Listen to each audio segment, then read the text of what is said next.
Welcome everyone in the class.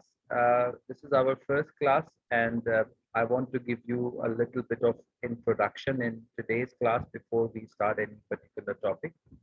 Uh, you all are requested to connect online as per the scheduled time, and we will be, just waiting for 5 minutes for the students to join, and then we will start the class.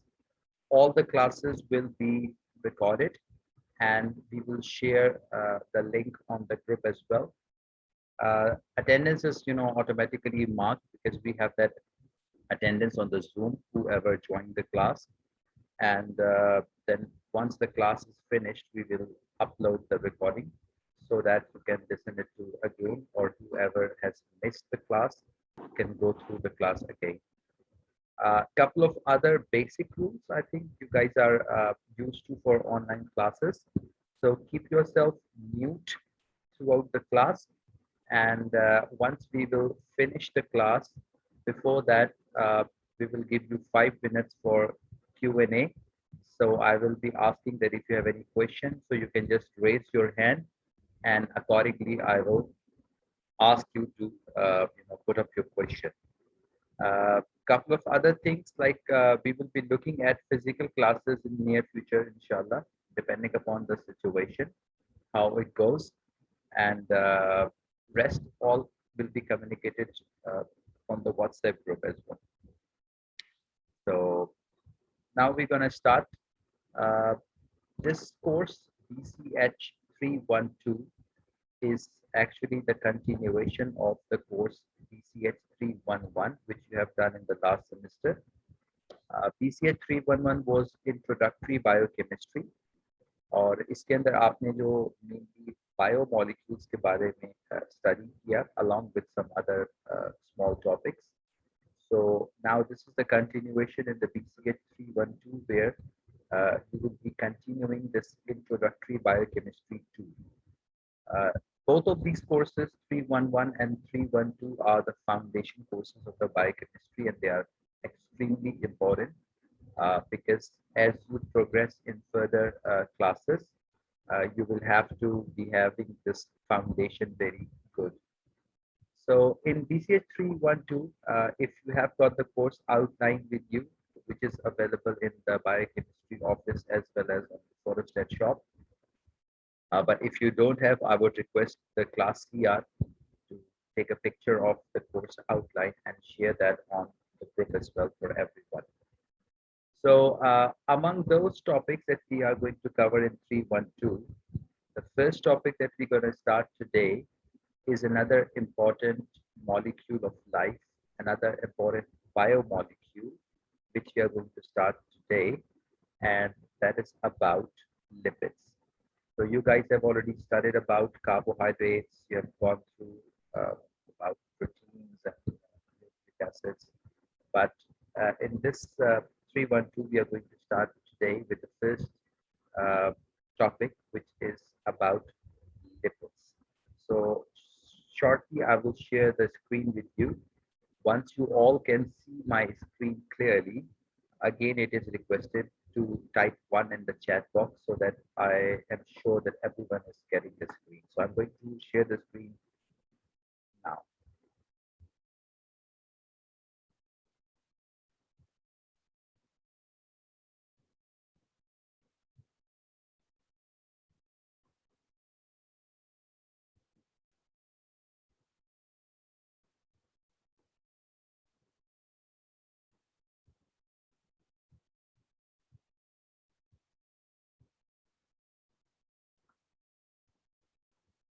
So just type 1 if you can see the screen share.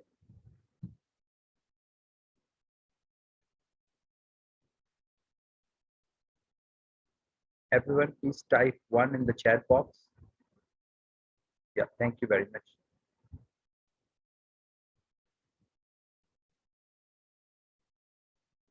Okay, let's start talking about the lipids.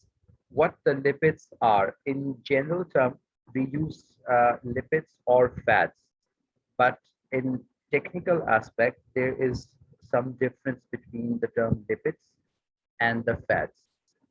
Rather, it would be correct to say that fats is actually a type of lipids. So general term में हम ये term use कर लेते हैं, we call them fats or lipids, but specifically lipids is a broader group and fat is one type of the lipids beside other types. But in general, you can call it lipids or fats. It's, so let's go further.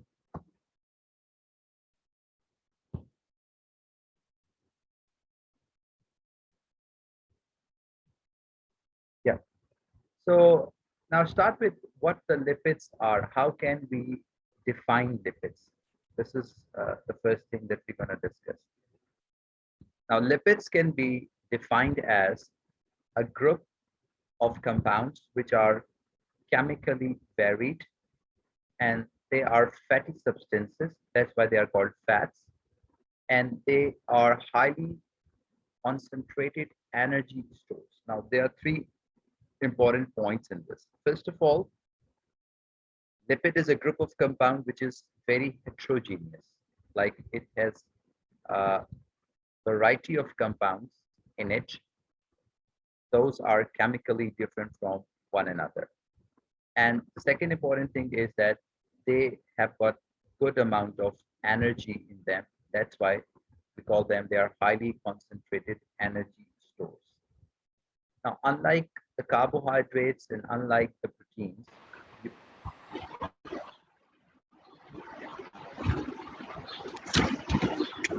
I think someone is unmuted. Please mute yourself.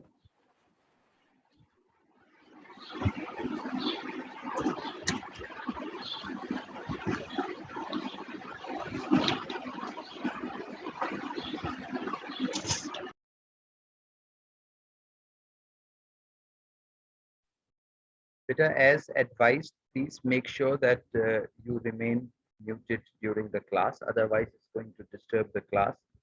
So I think you should be technically sound enough to check that whether you are mute or unmute. So please, it is advised to everyone to check that you are properly mute, right?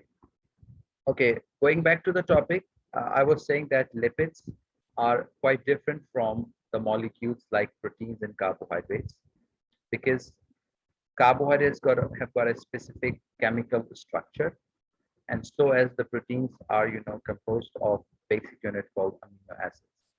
But for the lipids, there is not one single chemical definition because of the fact that there are different variety of the molecules in it. That's why we call them chemically varied group, or we call them heterogeneous group. In terms of their properties, lipids are water insoluble biomolecules, but they are soluble in organic solvents like ether, acetone, benzene, chloroform, alcohol, etc., etc. You must have studied the phenomenon of like dissolved like. So because lipids are nonpolar, so that's why they are not soluble in water. And in contrast, they are soluble in the nonpolar solvents, which I mentioned earlier, like ether, chloroform, benzene, etc. etc. Lipids, as we said in the first point, they have got enormous energy within them. And that's why the lipids, they are a primary source in our body as a fuel molecule. Beside that fuel part, they do have other characteristics in the body. They are signal molecules which are used to transmit messages from within the body. And they are also the structural components of many important parts. For example, cell membranes, which contains lipids. And beside that, there are certain lipids which are hormones and, as I said, intracellular messengers, which are the small molecules used to transmit the message within the cells or inside the cells. If we look at the chemical structure, we can say that lipids are actually esters of long chain fatty acids and alcohols. So up to some extent, we can say that the basic chemical nature of the lipids is they are esters. Along with that, we have long chain of fatty acids attached with them and a kind of an alcohol. So that's what makes the basic structure of a lipid molecule.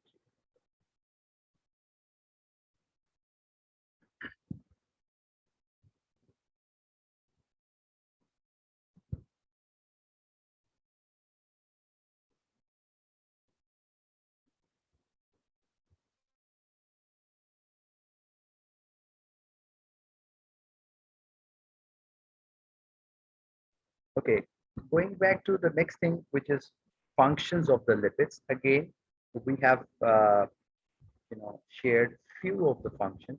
That's not the all of the functions. There are many functions of the lipids. But just to give you a little bit of idea that what main key functions are performed by lipids in our body.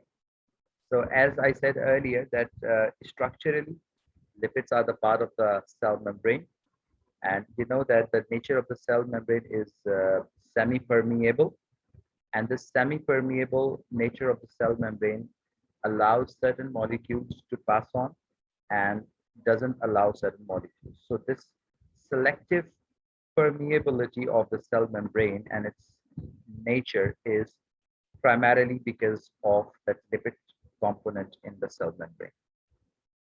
Now, beside that, lipids also function as an insulating material, like it covers certain bodies, certain organs or organelles, and protect them and give them some particular shape. Because when you cover something with a membrane, it gives a particular shape. Uh, Lipids also serve as a source of fat-soluble vitamins. Now, vitamin is one of the topics to be covered in 312, and we'll go through it in detail later on. But you might be aware of the fact that vitamins are of two types: fat-soluble vitamins and water-soluble vitamins. So, fat-soluble vitamins, they are the derivatives of lipids. Then another important function of the lipid is that there are certain fatty acids. We call them essential fatty acids. And these essential fatty acids are useful for the transportation of certain molecules within the body, for example, cholesterol. And these fatty acids are also important in formation of certain lipids like complex lipids, which we call, for example, lipoprotein here, etc. Then there are certain lipids with which there are certain groups attached, like a phosphate group attached. We call them phospholipids. Uh, they are present all across the cell, but specifically in mitochondria. They play a key role in electron transport chain. And you all are aware of the fact that electron transport chain is the site where the ATP production takes place. And we all know that ATP is the energy currency of the body. So phospholipids, they are an important component of that process. Phospholipids also have another important function, that it prevents the accumulation of the fat in the liver. If the fat is going to deposit too much in the liver, that is a medical condition. We call it a fatty liver. So what phospholipids do, they prevent that fatty liver condition, or you can say that it prevents the excess fats to be accumulated in the liver. Similarly, phospholipids also have a role in removal of the cholesterol from the body. That again is the excess cholesterol I'm talking about. And cholesterol itself is not a bad molecule, actually. Cholesterol do have good functions and important role in the body as well. But definitely, excess amount of the cholesterol can have important aspects related to different disease conditions, which we all aware of, like myocardial infarction or blood clots in the arteries, etc., etc. But cholesterol is a good molecule as well, and cholesterol is an important constituent of the cell membrane structure. Besides that, it is used in the production of bile acids, production of hormones, and vitamin D especially. And this cholesterol is the major sterol, the major animal sterol in our body.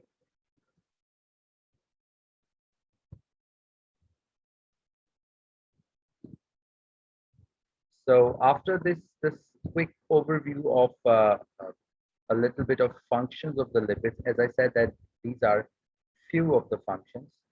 Besides that, there are a lot of other important functions of the lipids, but we just wanted to give you a brief overview of some of the key functions of the lipids in our body.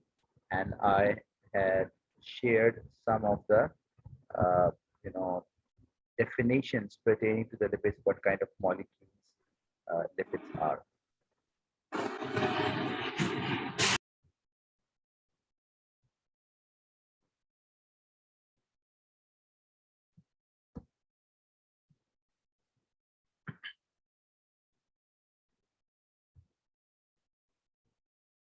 Okay, so now we start up to discuss about how we can classify the lipids. Now, you must be aware of the fact that classification depends on the criteria.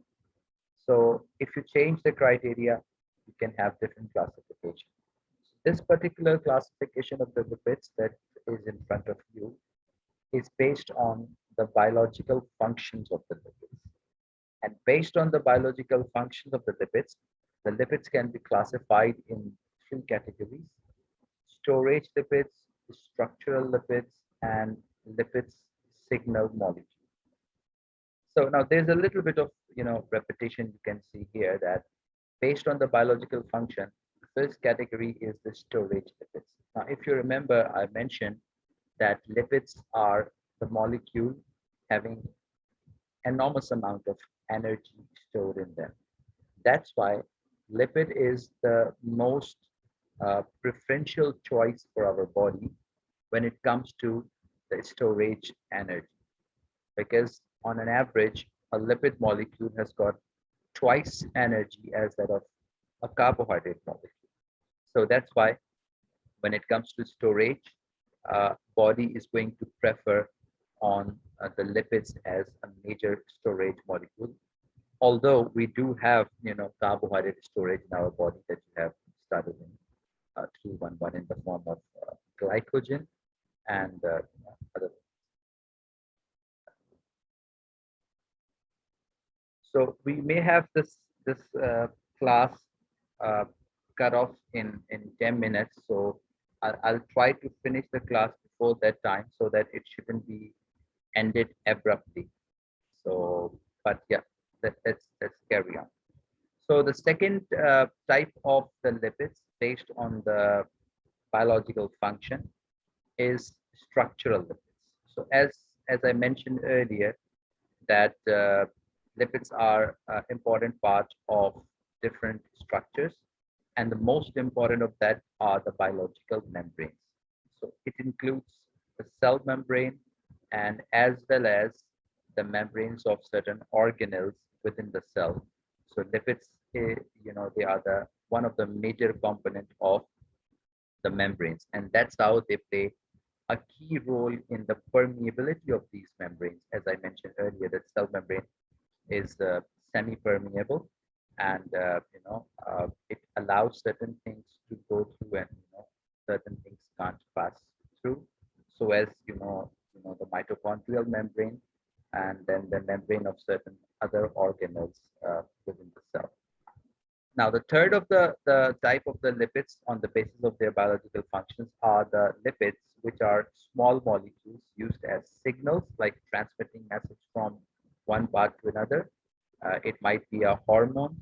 Uh, it might be a cofactor, like required by different enzymes to carry out their functions, or it may be the pigments, which are the coloring substances. For example, carotenoids.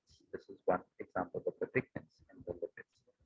So by classification of the functions, we have a storage lipids, uh, which we have a structural lipids, and we have lipids as signal or cofactor for enzymes and etc. And there are different examples of these three categories as well, which will be shortly shared with you.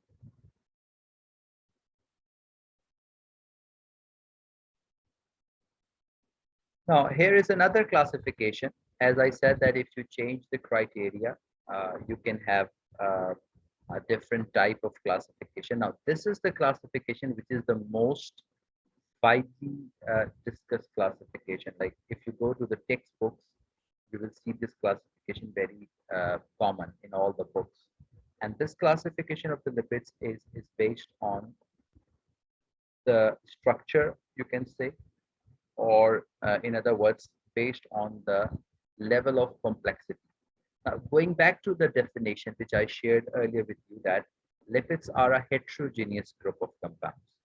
And that what makes lipids different from proteins and carbohydrates. And that's why we say that in the lipids, all the compounds do not have the same structure. They do have variable chemical nature. The only thing that makes them together is their characteristic that they are nonpolar and they are not soluble in water while they are soluble in organic solvents. So that's what the main criteria of putting all those lipids in a heterogeneous group. So keeping in mind that lipids are very heterogeneous and they do have very different chemical compositions. So here we have four categories of the lipids, which is actually based on their level of complexity. We define them as simple lipids, compound lipids, dry lipids, and miscellaneous. Now, miscellaneous is actually not a group, as you can see from the name. Miscellaneous lipids are actually those which somehow do not fall under simple, compound, and dry. So whatever is left behind, which is not being, in the above three groups, we combine all together and call it miscellaneous. That's the concept. So I'll quickly go through these types, and I want to finish that particular one or two slides before we end up the class. Now, simple lipids, as the name itself reflecting, these lipids are the basic lipids. And if you remember earlier in the slide, I shared that lipids, in terms of their chemical nature, are actually esters of fatty acids with the alcohol. So if they have fatty acids attached with the esters with one of the alcohol, that's the basic of the lipid, and that's what we call the simple lipids. And there are many examples of that, and there are three types which I mentioned here: bexes, sterol esters, and triacyl glycerol, which is in short being called as TAG. So TAG is the simple fat or the simple lipids. Now, the simple lipids is the one that we normally call fats. Beginning में मैंने आपको बताया था कि हम term use करते हैं lipids or fats, but fat is actually a type of lipid. So if you look at the simple lipid, that is what actually the fats are. The fats are actually triacyl glycerol, where you have three fatty acids attached via ester link and with one alcohol, that is glycerol. That's called the triacyl glycerol. Now, compound or the complex lipids, again, the name is self-explanatory. These lipids are the combination of the simple lipids, which we mentioned just now, and to that simple lipid, we have additional group added. Now, that additional group that is added with the simple lipids could be a phosphate group, or could be a nitrogenous base, or could be a carbohydrate, a moiety, or something else. So based on that, it becomes compound or complex. For example, if phosphate is attached, that's phospholipids. If carbohydrate is attached, if alcohol is attached, if glycerol molecule is attached, depending upon this, we call them glycerophospholipids, sphingophospholipid, etc. The third category is the derived lipids. So the derived lipids are actually the derivatives. Again, the name itself is reflecting that these are the derivative compounds. So when you react compound or complex lipids, or the compound lipids undergo any chemical reaction, they undergo formation of different derivatives, and these derivatives are being called as the derived lipids. So the most common reaction that the compound lipids undergo is hydrolysis, and that hydrolysis would result in the formation of derivative compounds. So this hydrolysis could be of simple lipids or it could be of dry lipids. And as a result of the hydrolysis, they are broken apart into smaller sections. And these smaller groups will be called as dry lipids. For example, if a triacylglycerol is hydrolyzed, you will get three fatty acids, one ester, and one alcohol. So these are actually the derivatives. Similarly, steroid hormones, ketone bodies, fatty alcohols, and from triacylglycerol, if one fatty acid is removed, that's called diacylglycerol. If two fatty acids are removed, it's called monosylglycerol. And if all the three fatty acids are removed, it's completely hydrolyzed into alcohol, ester, and three fatty acids. Regarding miscellaneous, as I said, it's just a group which doesn't fall under the above three categories, and but they have a nature like lipids, so that's why they are included in the lipids. For example, squalene, terpenes, hydrocarbons, carotenoids, etc. So here we have the chart, which I just shared with you, all the information, and you can see different examples of simple lipid, complex lipid, drive lipids, and then phospholipids, की different types, इसमें share की हुई हैं, glycophospholipids, phosphatidylcholine. I'm not going in the detail at this stage because there's an introduction, but we'll be going through the details of all these different names that are mentioned on this slide. So what I'm going to do is now I'm going to stop my lecture at this point, and I'll stop the recording as well. If somehow we got disconnected, I will share another Zoom link with you. Thank you very much.